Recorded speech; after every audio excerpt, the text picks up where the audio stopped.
నేను నాది అంటూ స్వార్థంతో జీవించే మనుషుల మధ్య నిస్వార్థంగా సేవ చేసే మనుషులు మనకు అరుదుగానైనా కనిపిస్తారు. అలాంటి మహానుభావుల్లో ఒకరే జలంధర్ నాయక్. అవును, జలంధర్ నాయక్ ఎవరో వస్తారని ఎదురు చూడలేదు. తనే అందరికంటే ముందు అడుగు వేశాడు. ఒంటి చేత్తో కొండను తొలిచి గ్రామానికి రోడ్డు వేశాడు. తన పిల్లలు పడ్డ కష్టం ఇంకెవ్వరూ పడొద్దనే ఓ తండ్రి తపన గ్రామానికి రోడ్డు తీసుకొచ్చేలా చేసింది. ఆ కథేంటో ఇప్పుడు చూద్దాం. ఒరిస్సాలోని కందమల్ గ్రామం. చుట్టూ దట్టమైన అడవి, కొండలు, గుట్టలు, ఆహ్లాదకరమైన వాతావరణం. పట్టణానికి మనుషులకు దూరంగా విసిరేసినట్టు ఉండే గ్రామం ఇది. కనీసం నడవడానికి వీలుగా రోడ్డు కూడా ఈ గ్రామంలో లేదు. రహదారి లేని దుస్థితిలో ఉన్న ఈ గ్రామంలో నివాసం ఉంటున్న ప్రజలు తమ దగ్గరలో ఉన్న పూల్బని పట్టణానికి ఏదో ఒక పని మీద నిత్యం వెళుతూనే ఉండాలి. ఓ బ్యాంకు ఖాతా తెరవాలన్నా, ప్రభుత్వం ఇచ్చే రేషన్, పెన్షన్ తెచ్చుకోవాలన్నా, తమ పిల్లల్ని అక్కడ స్కూళ్లకు పంపాలన్నా తమ గ్రామం నుండి అక్కడ నుండి ప్రయాణం ఎంతో కష్టంగా ఉండేది. ఈ కష్టం వల్ల అక్కడి గ్రామంలోని ఒక తరం మొత్తం చదువుకు దూరమై వ్యవసాయ కార్మికులుగా, నిర్మాణ రంగం కూలీలుగా పనిచేస్తూ ఉన్నారు. మరికొందరైతే ఆ గ్రామాన్ని విడిచి వేరే ప్రాంతానికి వలసపోతున్నారు. ఇక జలంధర్ నాయక్ సైతం చిన్నతనంలో ఈ కారణంగానే చదువుకు దూరమయ్యాడు. కుటుంబ పోషణ కోసం కూరగాయలను సాగు చేసి తానే స్వయంగా అమ్ముకునేవాడు.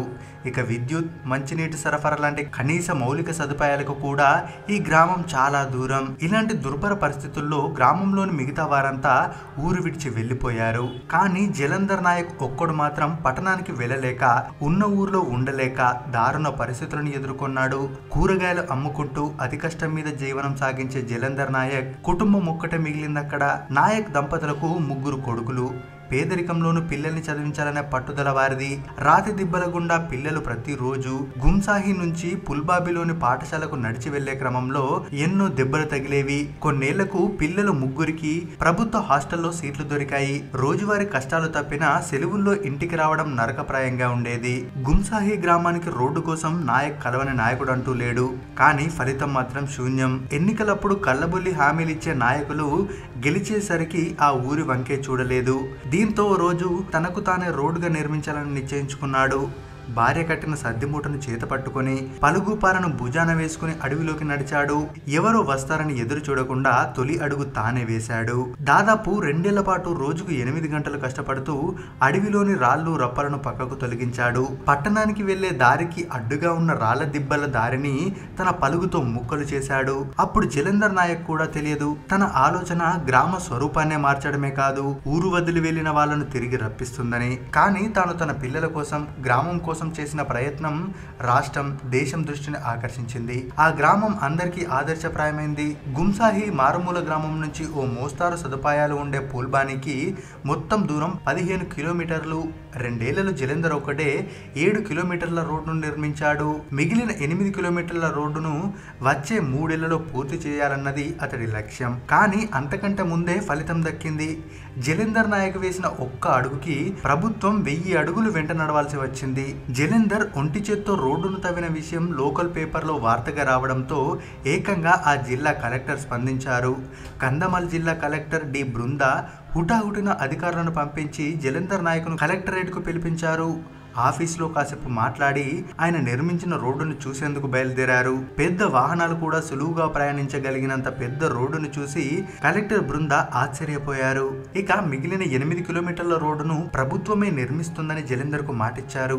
అంతేకాదు, అప్పటి వరకు రోడ్డు నిర్మించినందుకు గాను అతనికి పూర్తి వేతనాన్ని ఉపాధి హామీ పథకం కింద చెల్లించేందుకు ఏర్పాట్లు చేశారు కూడా. రోడ్డు నిర్మాణం పూర్తయ్యే వరకు పనులు పర్యవేక్షించే బాధ్యతను జలంధర్ కి కట్టబెట్టారు సదరు కలెక్టర్ గారు.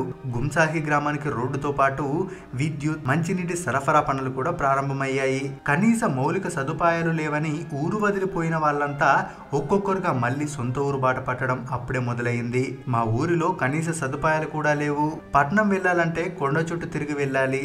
అందుకు ఎన్ని గంటలు పడుతుందో ఆ దేవుడికి ఎరుక. నా భార్య గర్భవతిగా ఉన్నప్పుడు ఆసుపత్రికి తీసుకెళ్లాలంటే ఓ గంపలో ఆమెను కూర్చోబెట్టి 2 మనుషులం దాన్ని మోసుకుంటూ కొండ మొత్తం తిరిగి వెళ్ళాం. అందుకు చాలా సేపు పట్టింది.